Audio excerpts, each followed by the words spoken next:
আপনারা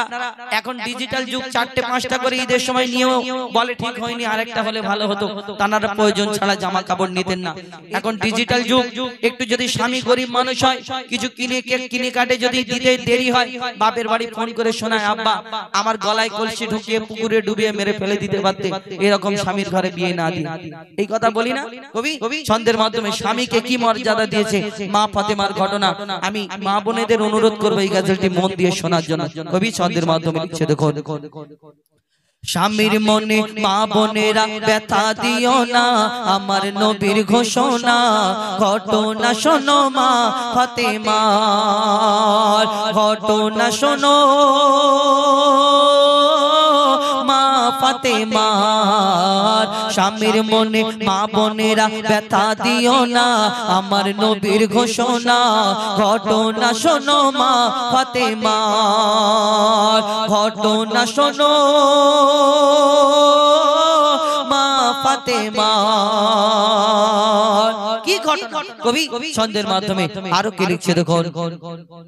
যুদ্ধ করতে যাবে আলী হাতে নিল তলোয়ার, মা ফাতেমা স্বামীর কাছে করলো এমন আবেদন, মা ফাতেমা স্বামীর কাছে করলো এমন আবেদন। যুদ্ধ থেকে ফেরার পথে আসবে যখন ঘরে,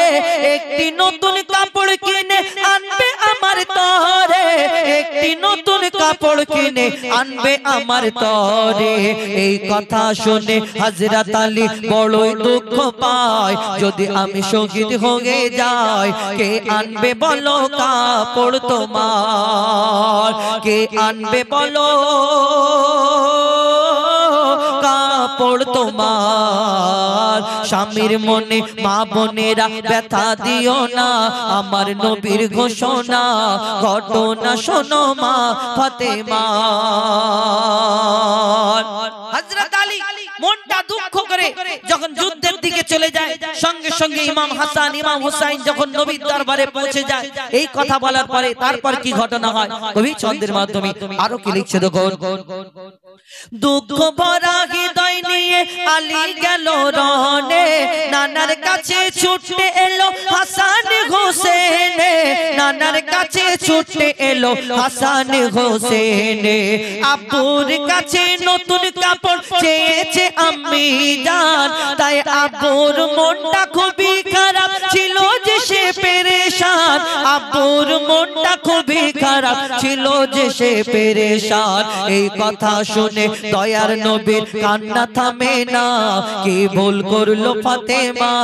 কি করলে বলো বেটি আমার, কি করলে বলো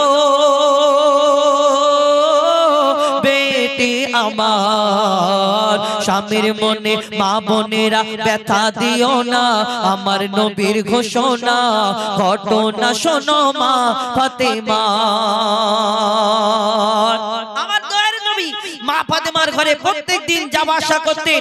ওই প্রত্যেকদিন খবর নিতেন মা ফাতেমা।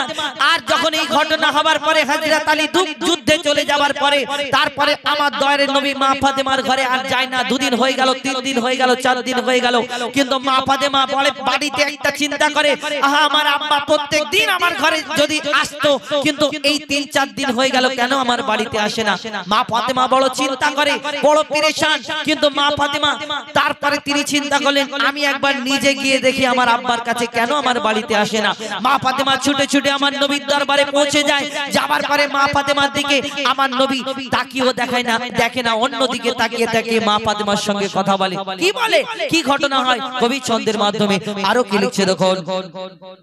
যার মুখ না দেখে ঘুমাতো না দয়ার নবীজি আমার, যার মুখ না দেখে ঘুমাতো না দয়ার নবীজি আমার, আর রাতের পরে রাত কেটে যায় মুখ দেখে না ফাতেমার, রাতের পরে রাত কেটে যায় মুখ দেখে না ফাতেমার। মা ফাতেমা ছুটে এলো আব্বা জানের কাছে, তবু বেটির মুখ দেখে না পিছন ফিরে আছে, তবু বেটির মুখ দেখে না পিছন ফিরে আছে।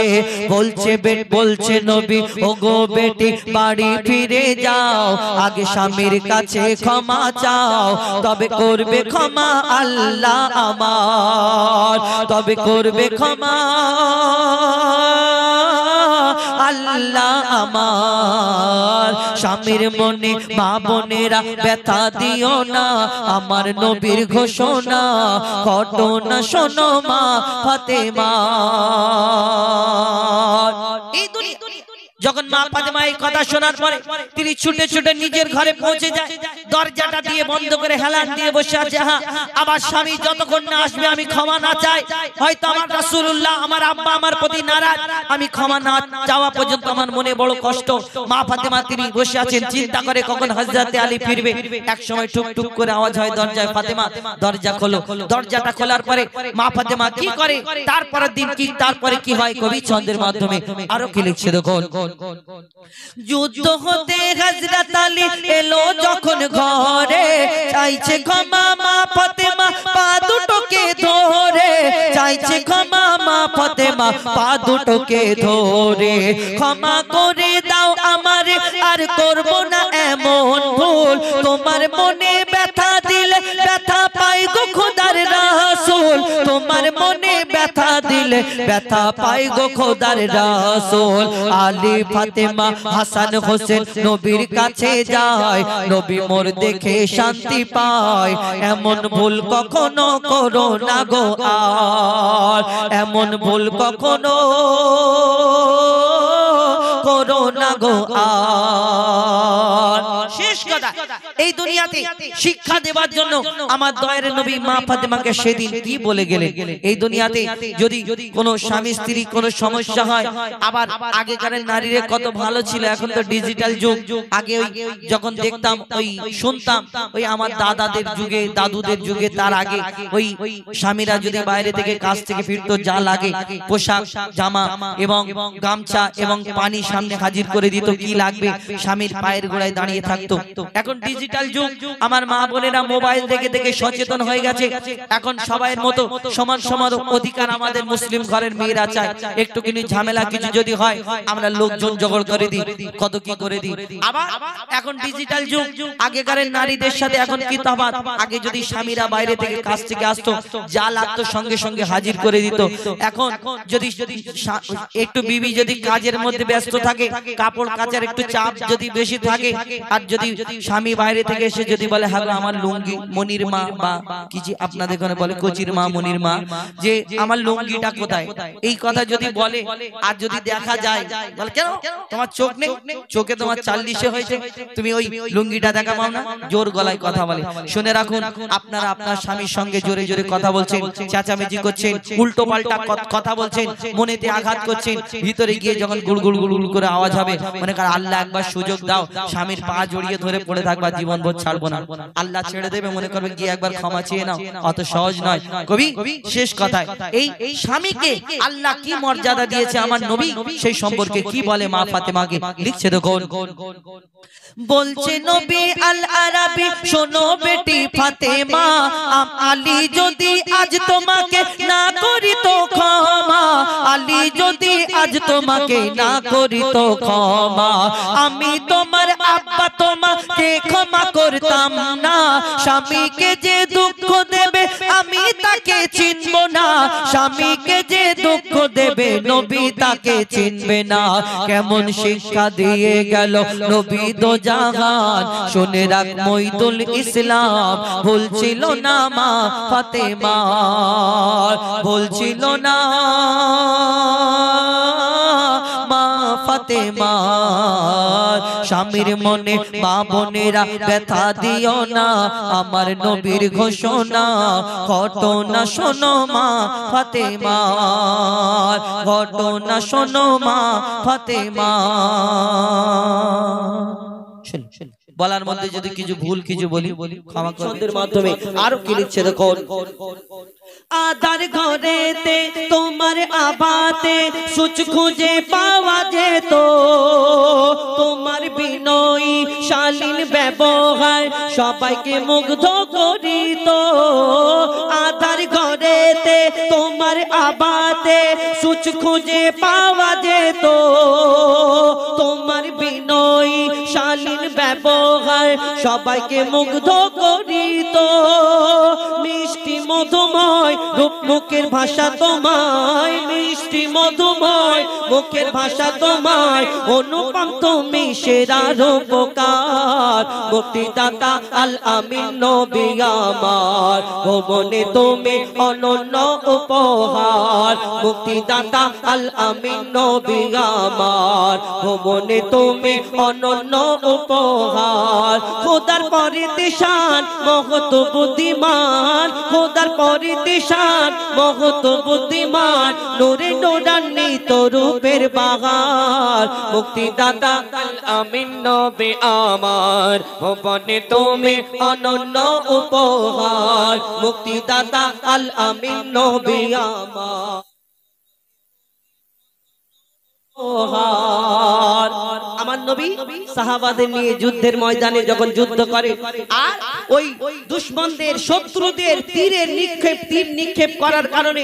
একটা সাহাবীর চোখের মধ্যে তীর লেগে সেই চোখটা খসে পড়ে গেল জমিনে সেই চোখ যদি আমাদের খুলে পড়ে যায় এই চোখটা যদি লাগিয়ে দেওয়ার হবে না আমার নবীকে আল্লাহ এত ভালোবাসতেন আমার নবীকে কি মার্তবা দান করলেন সেই সাহাবীর চোখ তো নিচে জমিনে পড়ে গেল সেই চোখ নিয়ে আমার দয়ার নবীজি কি করলেন এবং সেই সাহাবী আর পর কি হলো কবি ছন্দের মাধ্যমে লিখছে দেখো যুদ্ধের ময়দানে চক্ষু জমিনে খসে পড়ে এক সাহাবী রাসূলের কথায় চক্ষু ফিরে পায় রাসূলের দোয়ায় চক্ষু ফিরে পায় ছিল এমনই এক নজির যুদ্ধের ময়দানে চক্ষু জমিনে খসে পড়ে এক সাহাবী রাসূলের দোয়ায় চক্ষু ফিরে পায় ছিল এমনই এক নজির আগেরই তুলনায় যে চোখ ফিরে পায় আগেরই তুলনায় যে চোখ ফিরে পায় বেড়ে গেল তাতে দ্বিগুণ পাওয়ার মুক্তিদাতা আল আমিন নবী আমার ভুবনে তুমি অনন্য উপহার মুক্তিদাতা আল আমিন নবী আমার ভুবনে তুমি অনন্য উপহার ভালোবাসি আর ভালোবাসিব মনে প্রাণে নির্ভাবনা তোমায় যদি পাই আর কিছু না চাই রবে না আখিরাতের ভয় ভালোবাসি আর ভালোবাসিব মনে প্রাণে নির্ভাবনা তোমায় যদি পাই আর কিছু না চাই রবে না আখিরাতের ভয় মুজিবুল থাকিলে নবী প্রেম মনলে মুজিবুল থাকিলে নবী প্রেম মনলে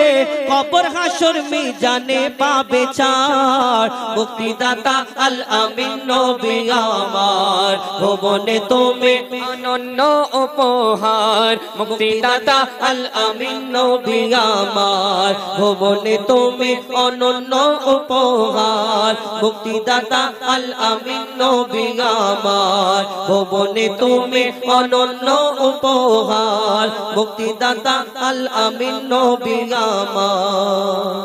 ভুবনে তুমি অনন্য উপহার শুনুন আমার দয়ার নবী দো জাহানের